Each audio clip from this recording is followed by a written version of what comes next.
Duel Review is brought to you by NexusDigitalComics.com. On today's Duel Review, it's Ni No Kuni. I'm RJ. And I'm Nick. Let's get to it.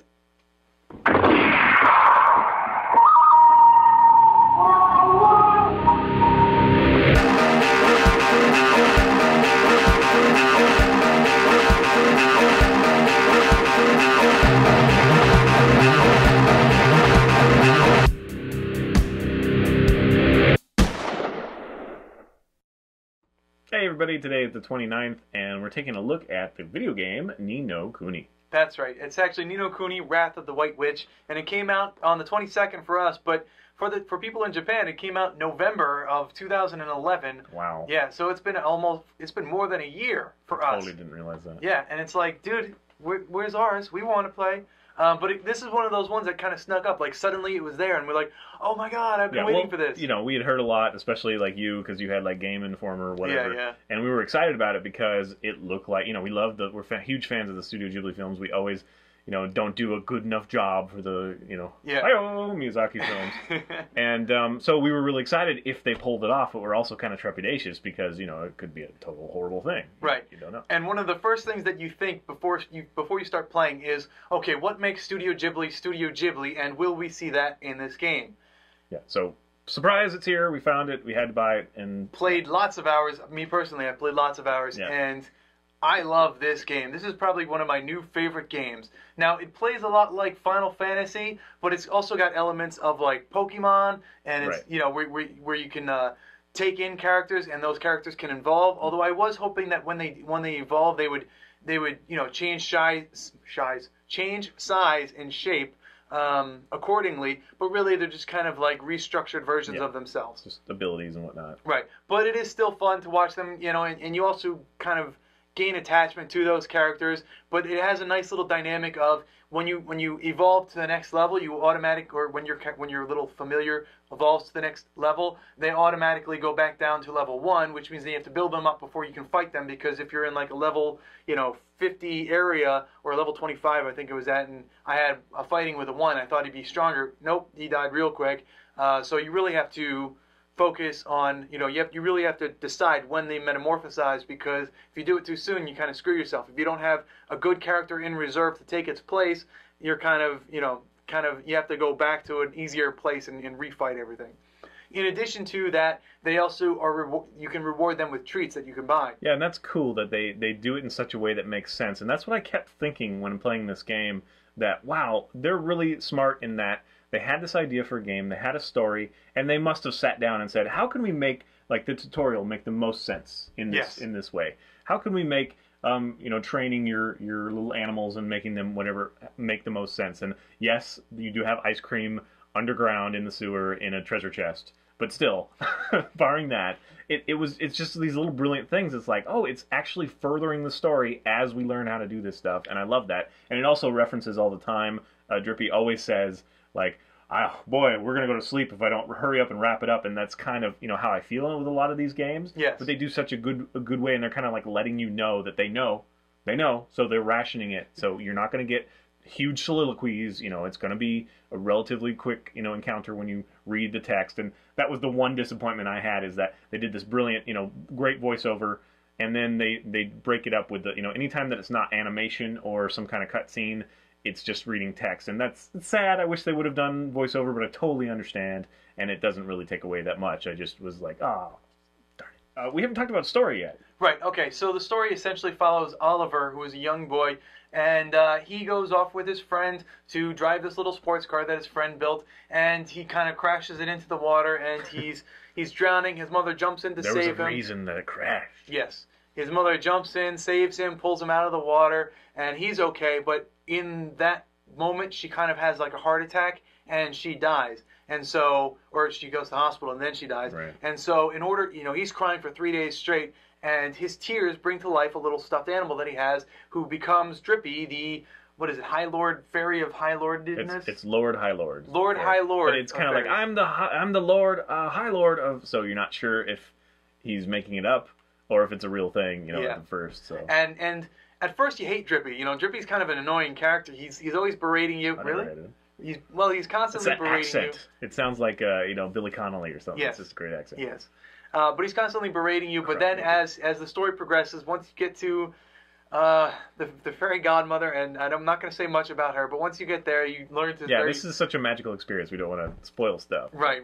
But he really opens up as a character from there. But what he's doing is he's following Drippy into this other world, Right. Because there are inhabitants of that world that have a connection to inhabitants of our world, and so they kind of keep him tied. And because his mother died, Drippy's wondering, because the other one is like captured, maybe that spirit is still intact, and if they free her, then the other one will come back and he'll get his mother back. And so that's how he convinces him to go. And so it's really, already you can tell just for the little bit of story that we're going to give you, that it's like a heartfelt thing. Yes. It's a classic kind of Studio Ghibli too, though. It's like a hard thing to take, but it's surrounded by this magic. It's almost like it's all a dream. It's all in this little boy's head. It's kind of the same quality that all these have. Well, it's not. But what I'm saying is, it gives you the feeling like, it's.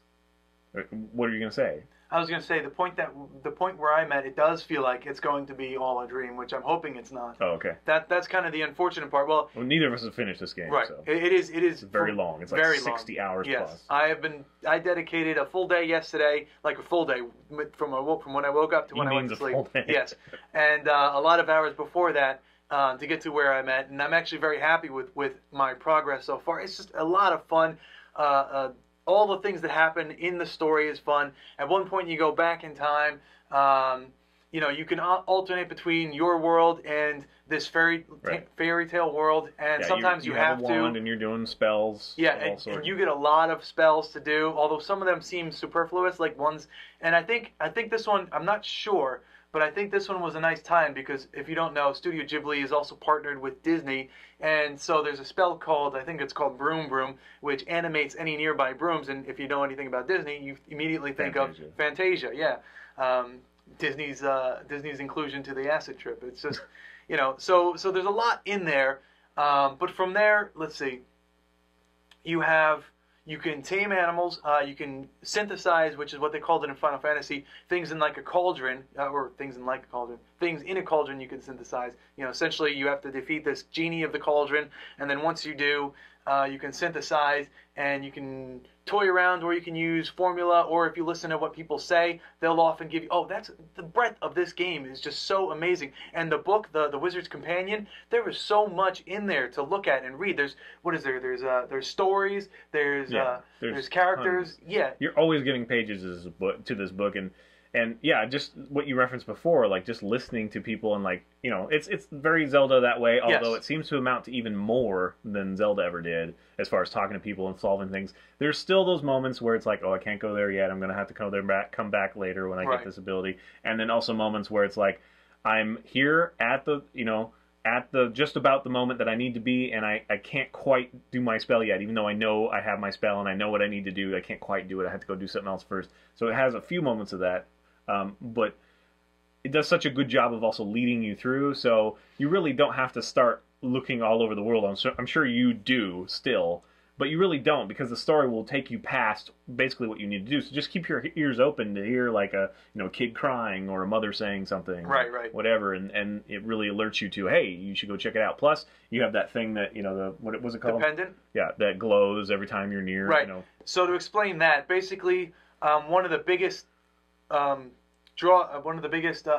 niches in this game is taking hearts from people, or giving heart. Yeah. Essentially, you'll see broken-hearted people, and you have to solve that by finding someone with an overabundance of that particular quality.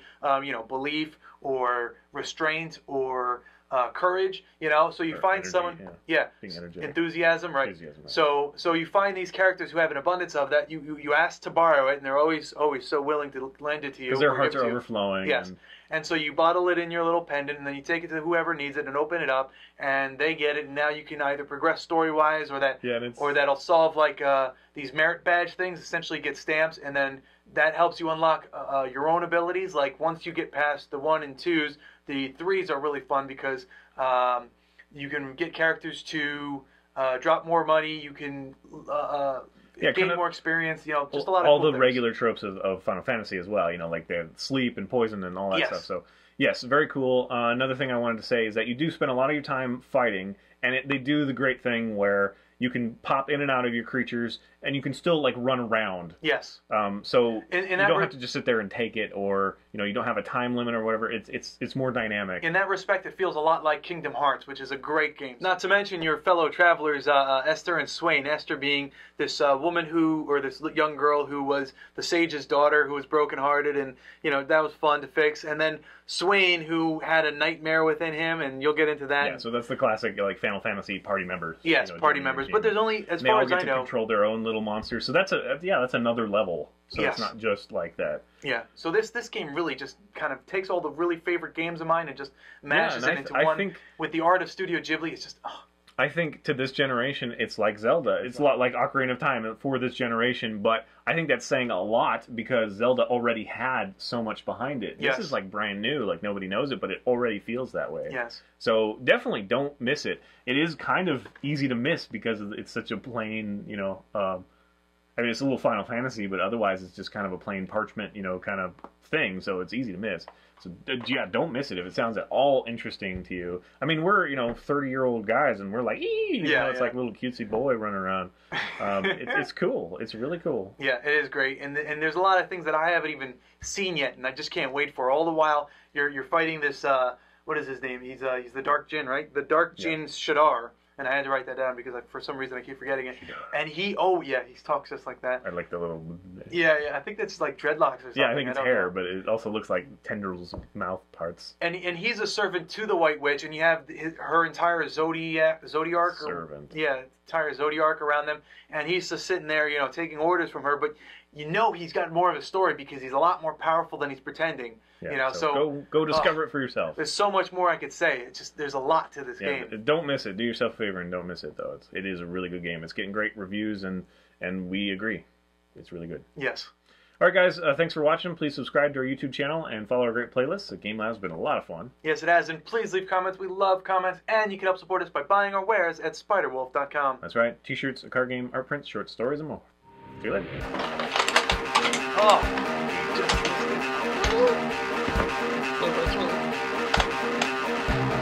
Next up, it's the card game Sentinels of the Multiverse. Now, what are we doing? Ni No Kuni. It's the 29th.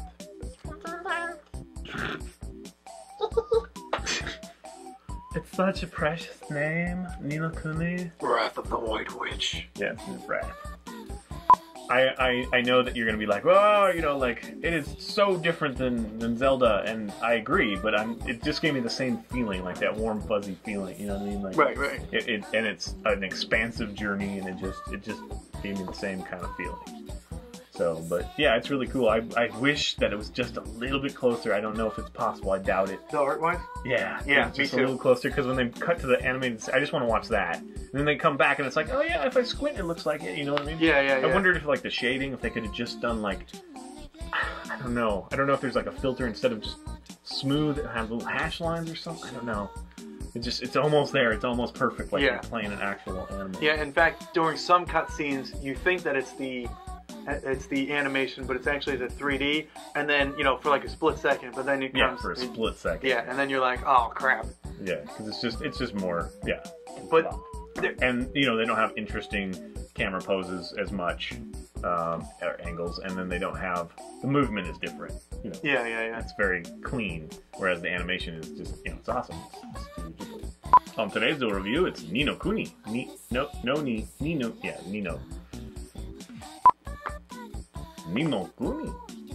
Ni No Kuni actually means second country. Okay. Yeah, and Drippy, I never thought he was... Well, I mean, yeah, of course he's a dick. I did. Of course he's a dick, but he's a lovable dick. There it is. There you are, sir. Thank you. Yeah, I like Drippy now. After he did his thing... I always liked him, because he's the comic relief. He is the comic relief, but he can be a dick. Just like me.